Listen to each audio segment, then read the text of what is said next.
everybody. Hi. How we doing? Great. So did we figure out why we're here? Like why we're coming out on a Sunday night? Some familiar faces, some new faces? Have you thought about what you want when you leave tonight? So my hope is, my belief, is that each of you could leave tonight feeling like you can help a kid who stutters, help a family, a little bit more than you do right now. So how many of you are people who are speech therapists? Or how many people here are students? Speech therapy students. Amazing. Amazing. Already coming out to learn on a Sunday night. Awesome. How many of you are people who are speech therapists? Amazing. How many people here work with like preschool? Let's say, when I say preschool, I mean like 2 to 5. Yeah? Great. How many people, you can double dip. How many people work with school age? Let's say like 6 to 12. Awesome. High school or teenagers like 13 to 17. And adults like 19 plus. Awesome. Awesome. So hopefully the things that I'll share will be helpful. I'm pretty sure they will be. And then we'll have some words from my father as well. And it's very important that when we're working with stuttering that we separate between what we do with kids who are preschool age and what we do with kids who are school age. It would be a big mistake to take, adult stuff and just kind of make it child's play and give it to preschool kids. And it would be a mistake to take some of the things that we might do with preschool kids and just dress it up and give it to adults. So it's very, very important. So the work that we do with preschool and the way we think about preschool stuttering is one thing, and the way we think about school age and teens and adults is a different thing. Not entirely different, but different in the way that we need to think about it and the way we need to treat it. Okay. So I think the first things first is we don't treat problems. We treat people. One of the most important things my father says. How many people here were in his class? Anyone here a student of my dad? Awesome. So he says, a pair of lips don't walk into the room. The person. You get the report, says, oh, it's a stuttering case, And you start thinking about stuttering. How do I treat stuttering? Stutter. You gotta look at the person that walks in the room. You got a kid, you got a parent. Who's this person? That's the person that you're gonna treat. That's the person that is coming for help. Stuttering just happens to be, apraxia just happens to be, whatever it is just happens to be the challenge that they have in speech communication, but it's so important and it's so simple to lose sight of the person and just fixate on the problem. What that looks like is a girl that we met last night. She's 30 years old now. When we met her, she was a young girl. She was going through a lot of difficulty. She had a stutter. She also had learning challenges. She also had stuff going on at home. She had more going on than we even knew. And we thought we knew enough. We thought we knew what we were doing. And I met with her like 6 months ago or something. Now she's a therapist. She helps people heal from trauma. And she said to me, you know what I remember? She says, the strategy is the practice. 2 things I remember. Your father set up that when I would do my practice, it would be with my father. She and her father would work together at home. And her father said, this is Daddy Naomi time. She says, I didn't like the strategies so much, but that routine of having that time with my dad was precious. And it became a fixture of how she thinks about healthy relationships, having fixed time together, where he would give her his undivided attention. He was a very busy person. He was a medical professional. But he knew that he had a job to be there to support his daughter. It wasn't her job. It wasn't just her homework. So pairing them together, that was one thing she remembered. Later, she got older. She ended up working with me. She was around 12. What she remembers the time that she came into the office with a pair of silver sneakers. I don't know, Vegas or something, but it was like before Vegas, And I commented, I said, oh, those are really cool sneakers. And now it's like 20 years later, that's what she remembers. That's how you see a person, not a problem. So, so important. So I'm gonna make most of my comments about school age stuttering and teens who stutter and adults who stutter. And my father will come and offer some additional insights, and we'll try to leave some time for some questions and answers and hopefully address some of the questions that you have. And whatever we don't, hopefully you'll be a little bit smarter and a little bit more able to get out there and use your good head, use your training, but also use your heart use your intuition, and maybe ask the right questions and think about who you could turn to get more information, because even with an hour, it's very hard to get everything you need to know about a topic like stuttering. So the first thing is, I would say, how many of you are familiar with the iceberg? Anyone? Anyone not familiar? So the iceberg, the tip of the iceberg sticks on top. Some of you may have seen the movie Titanic. Yeah? No? And it goes boom, and then it goes down. Now, I always wondered, like, what was wrong? Were they asleep at the wheel? They didn't see, so they hit something. The tip of the iceberg was over here, but they hit the bottom, the part that was beneath the surface. So often in therapy, we're not thinking about what's beneath the surface. And what's beneath the surface sits somewhere else, a little bit broader. We're just seeing the tip of the iceberg. So what we see, what we can observe, what we can hear, the symptoms, this kind of thing, the repetitions, or those silent blocks, or the tension, those are the observable things. We want to be mindful of that, and we want to be mindful of what's beneath the surface. Now the kicker is, there could be a lot of hard stuff beneath the surface, like Naomi, the girl I just described with the silver shoes. She had stuff going on and we didn't know. We wanted to know, we were curious, we tried, but there were things going on we didn't know about. We all have to stay humble and recognize we're never going to know the whole story, but stay curious, stay humble, and keep listening. And we want to know what's going on above, but we want to know what's on below. When we want to get on what's below, it's not just negative things. It could be very positive. So someone who stutters could have incredible resilience. And you might not know that if you don't go beneath the surface. So what you see on the surface is a person who loves to communicate. They love to communicate. There's a lot of interruptions, but they don't stop. They don't stop. And what would happen to that person if all of a sudden everything becomes about all the interruptions? They're going to lose the passion to communicate. So we have to think, how do we support the thing that's the problem, that's getting in the way of communication and relationships, and at the same time, not inadvertently, we obviously hopefully mean well, but not inadvertently crush the spirit and kill the communication that's actually happening. It's great, that's awesome. But it is something we have to be, it's delicate, it's a dance, right? So there's above the surface and beneath the surface, and to recognize not everything beneath the surface is negative. It doesn't mean that there's fear and anxiety and that's it. There could be some fear, there could be some anxiety. There also could be a lot of strength, determination, great vocabulary, a lot of ideas, a passion, a zest, a hunger, an appetite to connect, to communicate. So be very mindful of that. If we take the iceberg and we break it down a little bit further, this is a model, and I'm going to make sure that you have an exercise for each of these. Those are going to be the 4 tools you're going to leave with, okay? It starts with this framework. I took what I could from everything that my father's done in his decades of experience, and I tried to make it something that was accessible. And we've trained now, during COVID, it really took off, thousands of therapists around the world, and they find it very helpful. It's a way to take everything you've learned already about stuttering and to organize it, and it's a way to think about going forward, how you pursue learning and how you pursue understanding, and a way to organize that as well. It's not exclusive to something you already know or something you're going to learn. It's a way to just make things make sense. You know, speech therapists, we love to have fancy words. You know, phonotactic constraints, that's one of my favorites. Nobody knows what you're talking about, but it sounds really fancy. I do know what it is, and I actually love it. But when we have language that nobody else understands what we're talking about, it's not very helpful. Now, I will share all this, so Wilmar doesn't have to take a picture of it, but I'll share all the slides and whatever we got. But Wilmar was very, very helpful in creating some of the stuff that you're going to see today, as was Inga Barsky, who's also here, and Malika Burton, and Bayi Tenenbaum.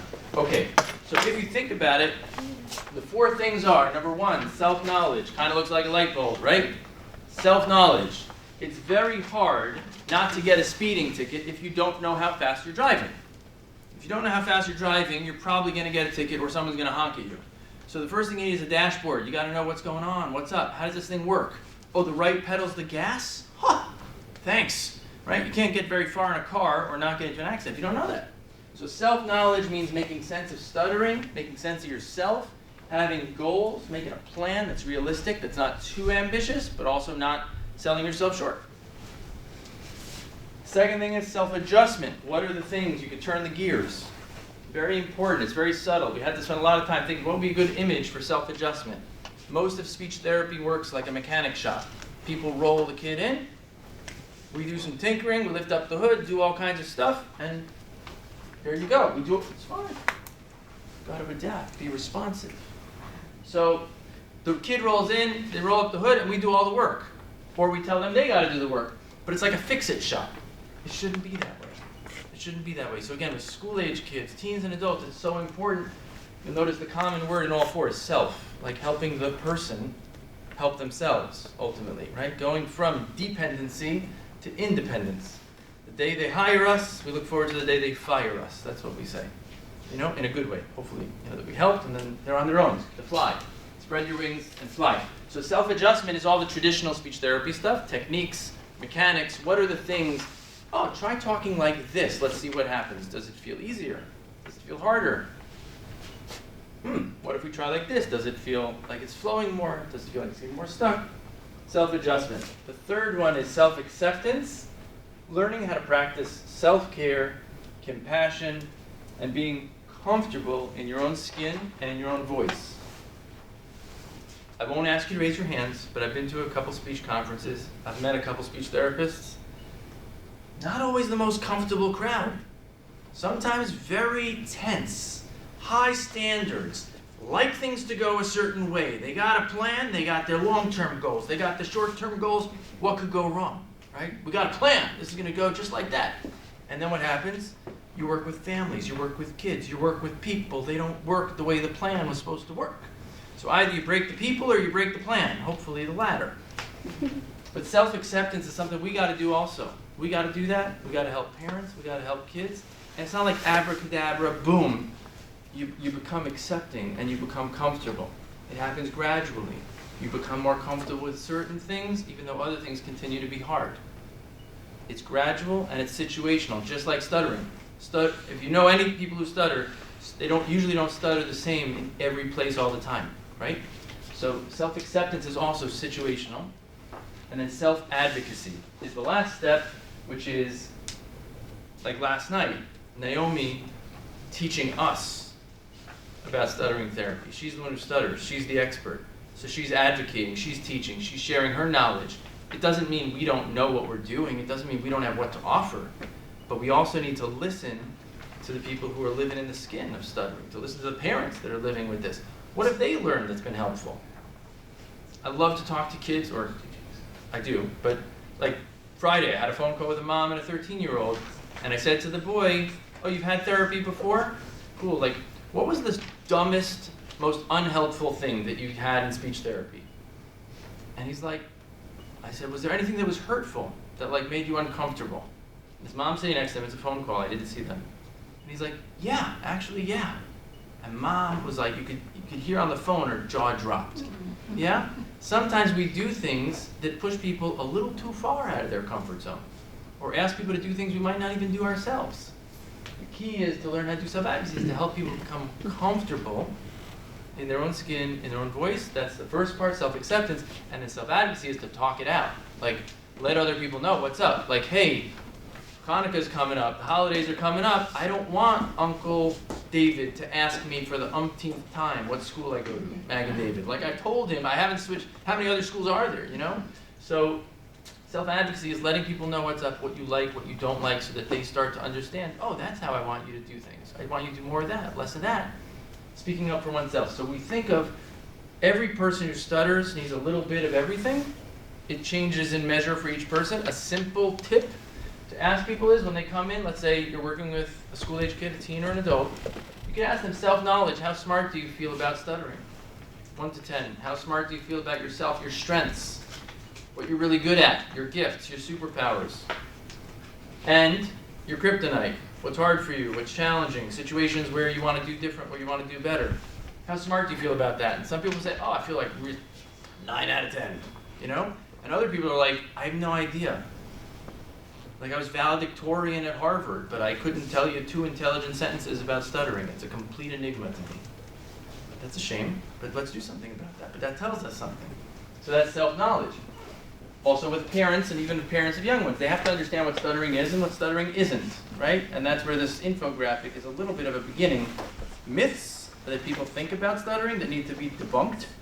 We need to, like, it's time for the update, download the update on the app, update our knowledge about stuttering and our thinking about stuttering. And then what are some facts? What are some ways that parents, instead of feeling like they're to blame, can start to feel like they can be the heroes? They can be activated to be part of the solution. So, self-knowledge, self-adjustment, self-acceptance, and self-advocacy.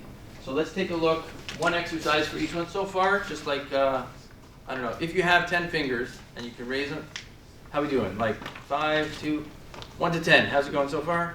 If you've ever done anything with me, you know? Okay. Most people, some people are still either cold from outside. Sorry, I'm too lazy to lift up my hand. That's okay. No. Lazy is a 4-letter word, don't say that. Okay. Too tired then, too tired. Yeah, so let's look at this. This is something we do with self-knowledge, okay? So self-knowledge, we talked about the iceberg. Oh yeah, we're right on time, no problem. And Abba, how much time do you want?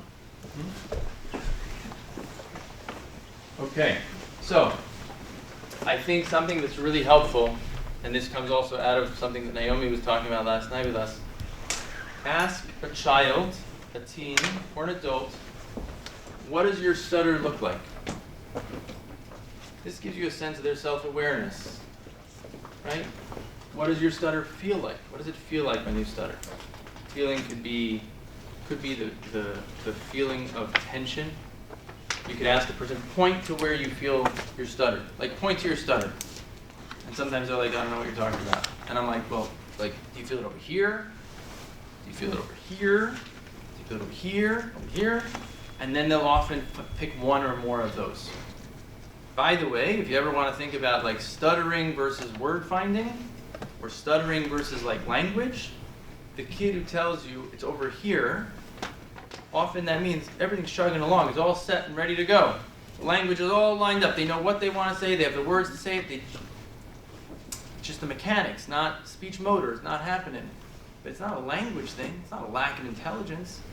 Then you have people that say, actually, it's over here. And then I'll ask them, like, you have ideas and it's hard to like line up the words? Yeah, like, whatchamacallit, that thing, you know that thing, that's language, that's word. And sometimes it looks similar, right? You feel the time pressure, you feel, or if you're Israeli, you feel the time till everything clicks in. But that's a language thing.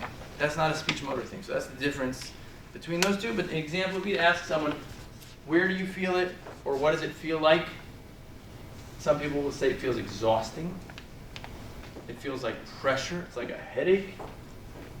It feels, one kid who's an Ivy League student, who went to like the best prep school on the Upper East Side. Now he's an Ivy League student. He told me it feels like this pipe, this windpipe over here, is collapsing on itself. That's what he said. Yeah? Or you can have kids draw a picture. You could say, hey, draw me a picture of a scene of you, or better is often not when you go direct, but say, let's say this girl's name is Naomi. Draw me a picture of Nancy. She's also like 9 years old.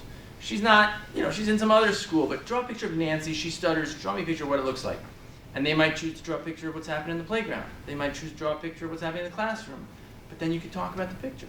And through the picture, they could tell you what it looks like, what it feels like. And then you could say, well, what does it sound like? So we had someone mention like blocks. Then there's basically 3 types, right? 3 types of sounds that can come out with the stutter. You could have the repetitions. You could have the mommy. Things get stretched out, like prolongation. Or you could have those blocks where it's kind of like stuck at a red light. It's just not kicking into gear. But you could ask a person to describe it. Now, what happens when you do this exercise?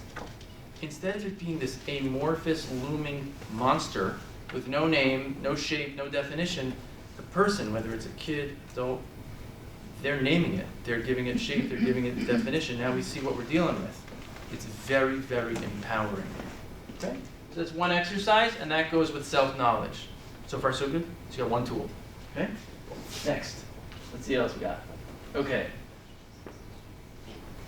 This slide set doesn't have this one. Okay. I'm going to give it to you separately. Okay? Self-adjustment. For self-adjustment, the most important thing, I'm not going to get into the strategies. I'm not going to get into speech strategies, but I do want to say we do have an ebook. Again, Wilmar worked on a lot of these images and helped us put it together. Big kudos. Big time. The first thing with this self-adjustment is the right mindset, the right approach. You can't come in telling someone how to talk. You invite them to explore, to experiment. You know, I think of it like if I was going to have any of you over for a meal, it would probably be a good idea if I asked you if you have any allergies. If you prefer milkix, if you prefer flakix, meat, dairy, you know, vegan, pescatarian, you know, and then I can accommodate you. I can figure out what works. And if you tell me I'm not sure, like I'm ready to try some lahmacun or whatever, great. So I'll give you a taste. Yeah, it goes. Oh, you want more spicy? You want like this? That doesn't work for you? No problem. You go to the COVID, you know, kid, whatever. Figuring out what the person wants, but letting them realize this is not like a compulsory kind of thing where we're going to tell them what to do and they got to do it like this. Giving them a chance to feel things out. So how do we figure out how to get feedback? So what I want to share on this is a tool for feedback and self-adjustment. And what I asked you to do 1 to 10, that's it. 1 to 10. So on one side you could say, how flowy did that feel? A 10 would be the most desirable. How flowy did that feel? And a 1 might be the most choppy. And you notice flowy and choppy just happen to be 2 adjectives. You can find others. You can give the person a chance to come up with their own vocabulary, but it's not judgmental. It's very important that the language we use is not judgmental and not like abstract, speechy talk, like phonotactic constraints. We'll put disfluency right in the pile over there, not to mention the connotations that has, you know. But like the kid often doesn't know what in the world you're talking about, but it doesn't sound good. Mommy doesn't seem to smile when she hears that word, you know? But if we say flowy and choppy, great. If we could come up with like little superheroes. There's Iceman, you know? And then there's, I don't know, the gluey guy, the sticky guy, the guy that sends the, you know, Spider-Man. Everything's very sticky. There you go. So you got 2 superheroes. You can do whatever you want. But get it descriptive and then go 1 to 10. And then you could ask the person 1 to 10 on the 10 desirable side, how easy was that? How easy did that feel? Or on the other side, it could be, how hard was that? The magic of the work we do, this is like, now not 101, now I'm taking like a higher level, so if you're with me, strap on your seatbelt. If not, I'll come right back in a second. But the magic is to intersect between these 2 things. It's learning new skills and new ways of doing things, but making it easy. Getting it to be automatic, getting it to be easy to do. If something gives you, let's say, fluency, or if something gives you energy all day, let's say, like, take it out of fluency stuff. Let's say one of us was working on something. Let's say, I don't know, we were on a diet. I'm sure I'm the only one, right? So, like, you want to do, if you get the results, but it's painful, like, you can't go to any functions, you can't be with anyone else, you got to starve yourself, and all day you're dealing with migraines, but you feel great when you look in the mirror. Not so sustainable, not so healthy, not so great. A lot of speech therapy could be like that. Like, we sell them on, hey, in our laboratory, in our room, everything sounds great. That's fantastic, rah, rah. But it's not something they can take out, and it's not something that's easy. So we always want to be getting both of these things. We want to be getting output and results, but also making sure it feels doable. And it should be getting easier over time. So 1 to 10. You can ask them over time, and you could also ask them, so you don't end up being the therapist who does that thing to that 13-year-old boy. You could ask him, would you like to try this? Did that feel okay?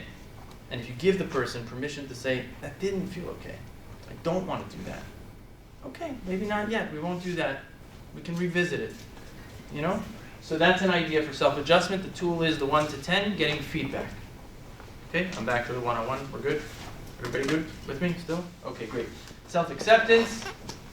Self-acceptance is so important.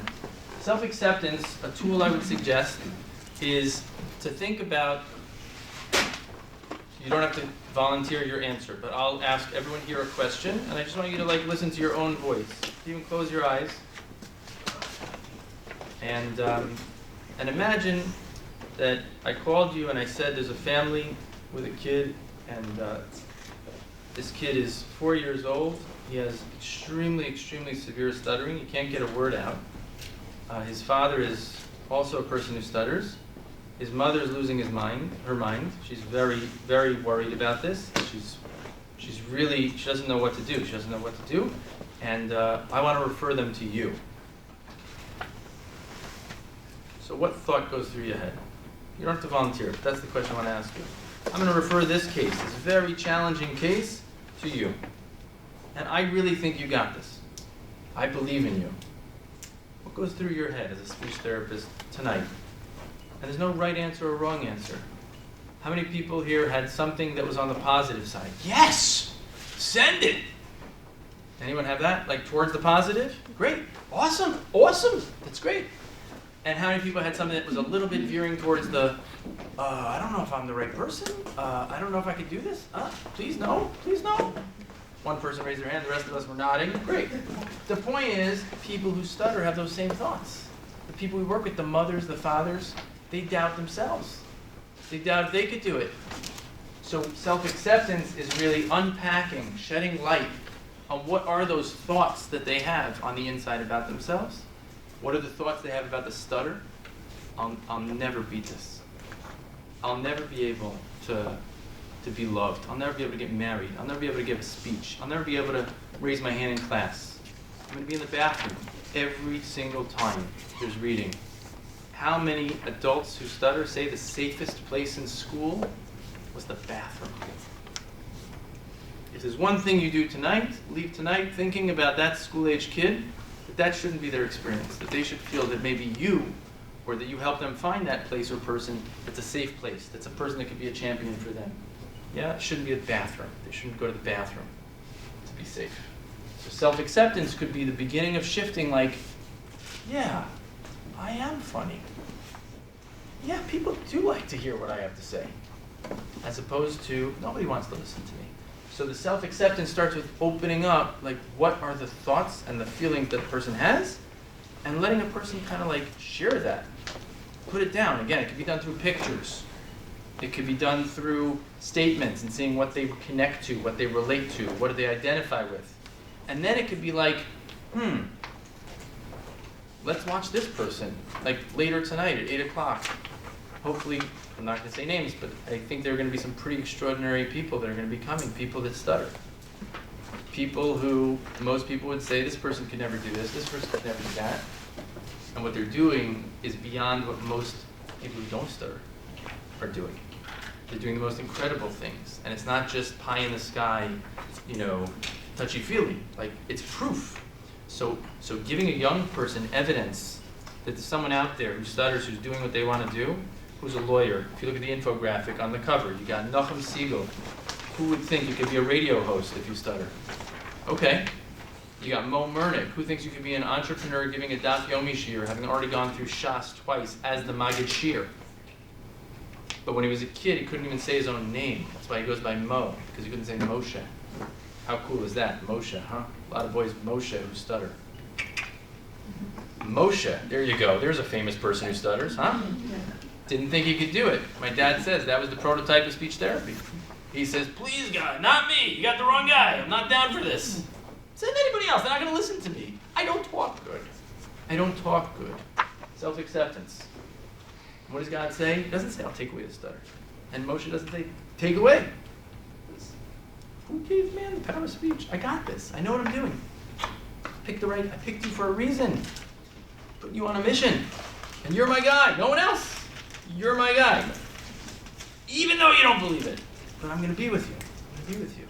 And he goes from Lo ish devarim at the sneh, at the burning bush. I'm not a man of words. And then in Deuteronomy, in Devarim, it starts off, Eile devarim asher diber Moshe. Ish devarim. He speaks the entire book of Deuteronomy. From not a man of words to the whole book of words. The ultimate teacher, the ultimate leader, person who stutters. Doesn't get better than that. Ashkenazi, Sephardi, it's beyond all that, Okay, and then self-advocacy, so the exercise I'll give there, and then I'll hand off to my father, and then we'll take some questions. Self-advocacy, the exercise could be, even at this time of the year, or especially at this time of the year, if it's the summer and you're transitioning into the school year, asking the young person or the family, I wonder if you want to let your teacher know what stuttering is all about. Maybe you want to do a science project, or maybe you just want to write a letter, or maybe you want to make a phone call, or maybe you want me to talk to your teacher, or maybe you want your parents to talk to the teacher to let them know, even though I stutter, I still want to participate in class. Don't skip me. Or the opposite. When I'm in class, I'm really nervous that any moment you're going to call on me. If I would just know that I could be in class and you're not going to call on me, that would start making me feel more comfortable in class. If the teacher doesn't know, and telling a family, teacher hopefully wants to do the best for the kid. Hopefully. But we have a part to play in that. And we can help, instead of just doing the work for them, we can give them a voice. It could be through writing a letter that they never send. I had that so many times where I had, especially, quick aside, because I forgot to say this at the beginning. I think the most important thing, whatever age we're working with, think about the temperament of the person. There are people who stutter, who are like, what's that watch? Takes a licking and keeps on ticking? Timex. Thank you. Boom, right on time. So Timex takes a licking and keeps on ticking. There are those kinds of people. When they stutter, they're often very strong. It doesn't shake them up. And then we've got the other type, the precious orchids out there. Not the Timex. They're not so anti-fragile, When they fall, they get bruised. They get thrown off. It's hard to bounce back so fast. And then they get very uptight about the next time. That temperament is a different temperament. We have to think about what the experience with stuttering is like for this one, and what it's like for that one. It's not the same. It's almost like a different condition. Coming back to the final point, is that you can ask the person to write a letter. So Devora, for example, told me she was going to give a presentation to her class, and she was really, really nervous. I said, what about writing a letter to your teacher? No way. No way. I said, what if we just pretend to write a letter? I promise I won't send it. You won't show it to my parents either? I said, I won't show it to your parents. And she wrote a beautiful letter. And she was doing self-advocacy. And I promised, and I kept my promise. It was a shame because it was such a good letter. The next day she sent me a text message from school. Do you still have that letter? And then she ended up giving it to her teacher, and then she gave the talk in class. So seeing people where they're at, seeing people, not problems, thinking about how we can give people a voice, whatever their voice is, to help them feel more and more comfortable in their own skin, to be champions, to be advocates, to create a safe space so that they're not alone in a bathroom or a basement as the safest place. People who stutter can do anything. Anything. And there's a lot that we can do to get behind them. So I hope this was a first step. And without further ado, I'll give you Uri, my father, Dr. Phil Schneider. So I came up with a couple of thoughts. First, what kinds of outcomes are we hoping for when we meet somebody who comes to us and somebody's going to pay us to try to help this person? So in a way, the gold standard seems to be that this challenge that they have of these intermittent interruptions in speaking will disappear. And they'll become a person who does not have interruptions in their speech. That seems like the gold standard, and it's what I would want if it were my child, that they not have to go through life with this challenge. And it turns out a very clear statistical fact, is most children who start having these difficulties in their preschool years, between 2 and 5, do not retain that tendency. So the odds are good that a person will grow up and will not retain this challenge. What's the other side of the equation? What would be like the worst case scenario? A person continues to have interruptions in speech. But is that the worst case scenario, or is there another twist in there? There's another twist, and it's very important. Because you can grow up continuing to have interruptions in your speech and accomplish everything in your life you ever dreamed of. Soulful relationships, significant others, wide range of friends, significant work life, parnasa, everything you dreamed of, and still have the interruptions in your speech. The worst case scenario is deciding that because of this difficulty, you're worthless, and you should crawl in a hole, cover it up, and you live with shame and fear. That's the worst case scenario, not whether you stutter or not. And I'll try to give a metaphor for that. Stuttering, unlike other speech issues, I've dealt in my 53 years with many different kinds of speech issues. The others do not create shame the way stuttering does. Shame is uniquely tied to stuttering. And I didn't really personally understand why until I developed a neuromuscular problem. And instantly didn't want to leave my house. I hid it from my wife for a year because it was something that felt shameful to be seen being physically out of control in front of other people. It immediately robs you of some kind of feeling of dignity. So when we meet a person who stutters, we have two jobs.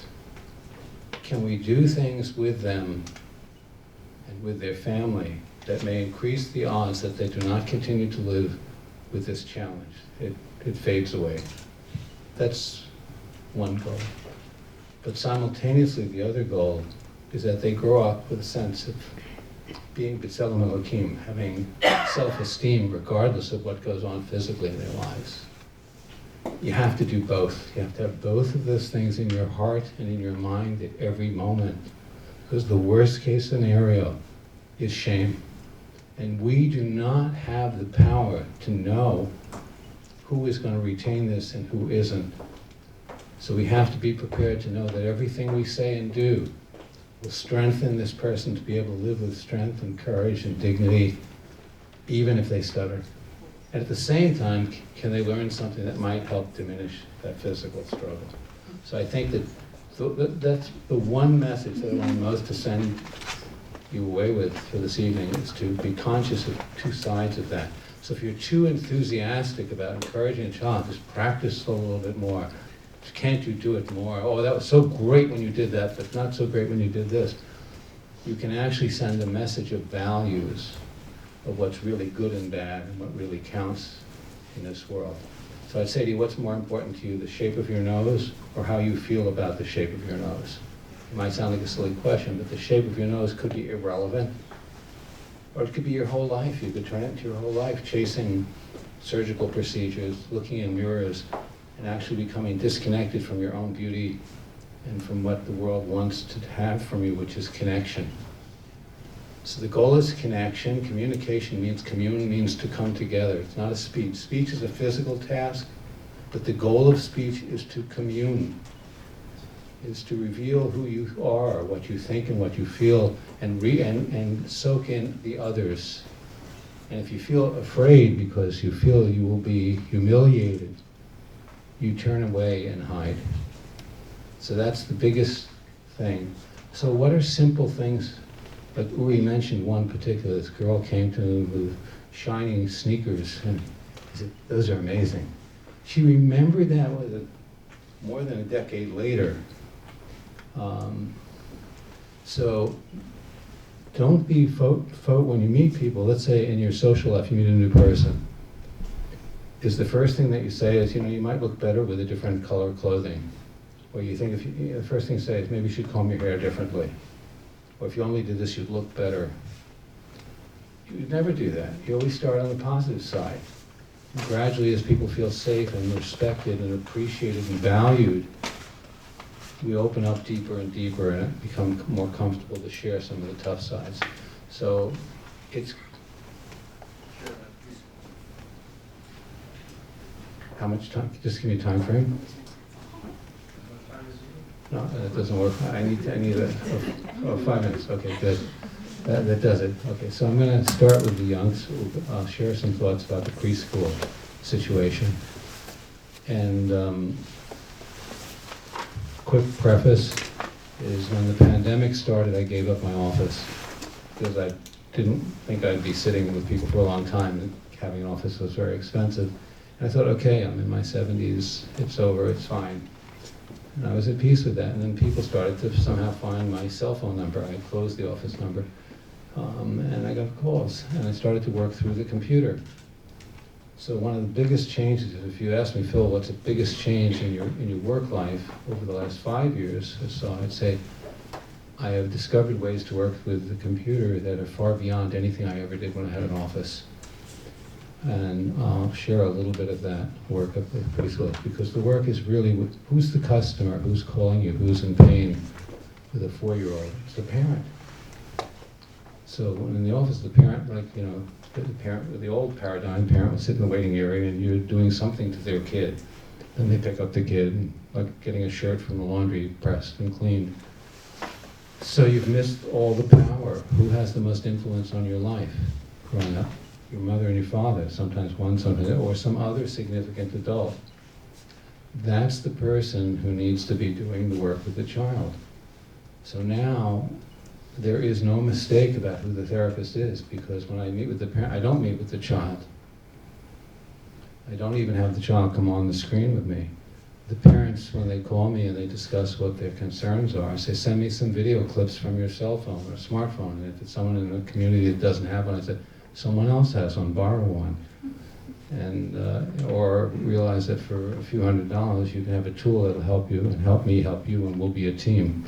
So whatever it is I teach the parents to do with that child, every day they send me a 2 or 3 minute clip of their work with their child. And every day I send them feedback. It doesn't take more than a few moments, but I'm now training the parent in their home with their child, in their home with their stuff, often with other siblings running in and out of the scenario.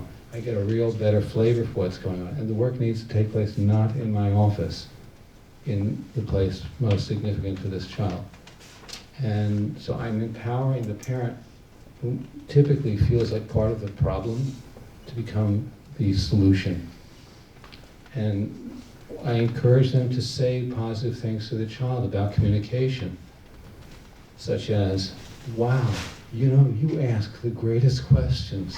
And you know, the smartest people in the world, in medicine and science and religion, are people who constantly ask good questions, and that's who you are. So you're going to be one of the smartest people in the world.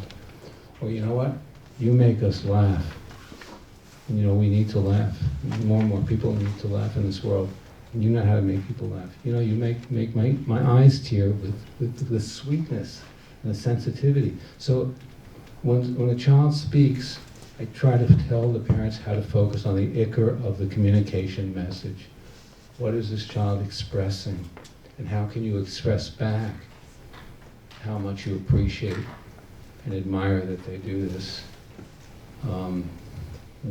Wow, I'm so lucky to have you for my child, because I can learn, I can hear from the way you tell me things how much you see in this world that I would miss if I didn't have you. What's that going to make the child want to do? Communicate more. Because they're being honest, as opposed to, you know, if you only pronounce that S sound with your tongue in your mouth, I'd listen to you. You would sound much better. Maybe you'd succeed in the world if you didn't speak that way.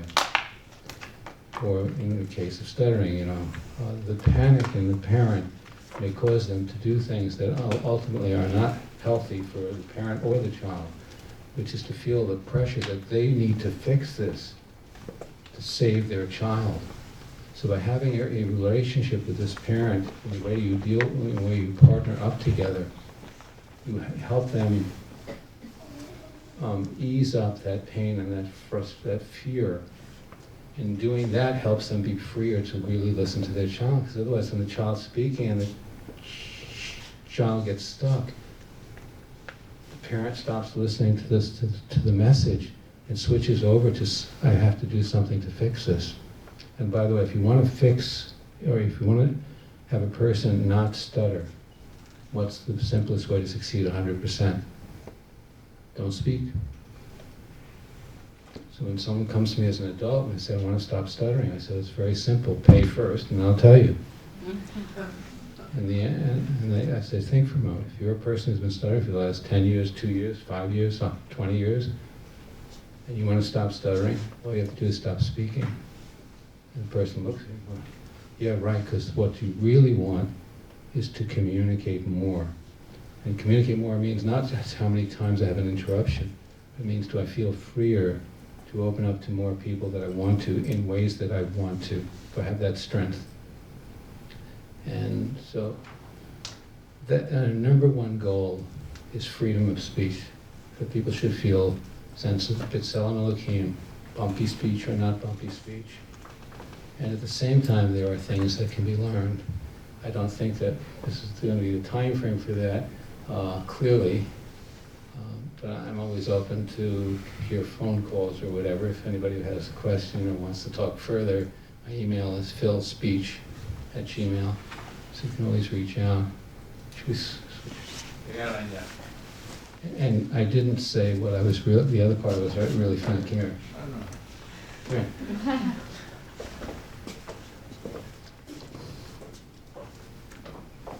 I'll try to say it through the emotional overwhelm. Can you imagine seeing your children grow up to become your best friends and your teachers? Beyond.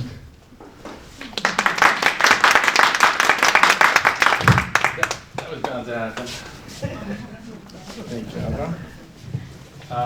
so we said at the beginning that the hope was that whatever you came in with, that hopefully you would feel a little bit more able. So I want everybody to just do like a self-check. Do you feel like you got one thing? If you feel like you got one thing that you feel empowered, that you could put into play, doesn't mean it's everything, doesn't mean you're perfect. Nobody's perfect. We're all perfectly imperfect. But if you have something, just raise your hand. Just want to see 5 check. Okay. Anyone who didn't raise their hand, I want to deliver. I want to make sure we don't leave anyone behind. So if someone didn't raise their hand, is there someone that didn't get something they feel that could help them show up better? Okay, great. So let's pair up real quick. Okay, pair up with the person next to you. Maybe say hello, and then just ask each other what did you get from this? What's something you thought before and you think a little different now, or something you were thinking you should be doing and this just reinforced it?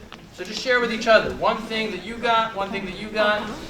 Boom. It could be something new. It could be something that was validated. Go. Okay, take 2 minutes. Say hello. No, but I teach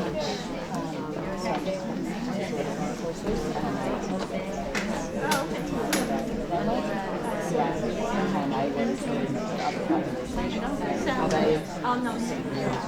I mean, I don't teach. you work with other veterans. But I work with other others. Okay. Where are you teaching the class? Stuttering College. Oh, okay. You like it? Yeah. Yeah, I'm the departmentarian. Oh, okay. Yeah. Oh, you're the person, you're the head. Yes, I'm the undergrad. Oh, the undergrad. Herrera's still the head of president. Yes. Okay, hopefully get the other person also. In the graduate program, so a lot of our students go there from the undergrad. I don't know. Talking, communicating. Like they send them there, but I don't know. Well, this thing, universities are all. Yeah. I heard someone here, she was from Seattle College. I was quite I'm taking extra classes right now for public college. I'm saying the professors are and I wouldn't be surprised if it's like that. I don't think speech is in the from the No, not at all. No, I bought a new copy of the textbook, and it now has a box. Okay, so let's come back together. Now, for the kid, or for the person who stutters, every time they talk in class, they should introduce themselves and say this is me. This is me flexing my courage, yeah? So now, you get to have a chance. Who wants to flex their courage and share one thing either that they got or that their partner got? Go for it, and I'll give you a little sticker. Okay, who's got one? Who's got something they got or that their partner got? Don't be shy. Wilmar, go for it. So we talked about the Iceman, Sticky Man, the superheroes that you were talking about, and it's really helpful because I haven't heard about that in terms of children. That's a really nice way to help children talk about their iceberg stuff. Talk more, fear less. Yes. Love I it. love these things. Boom. Who's got one?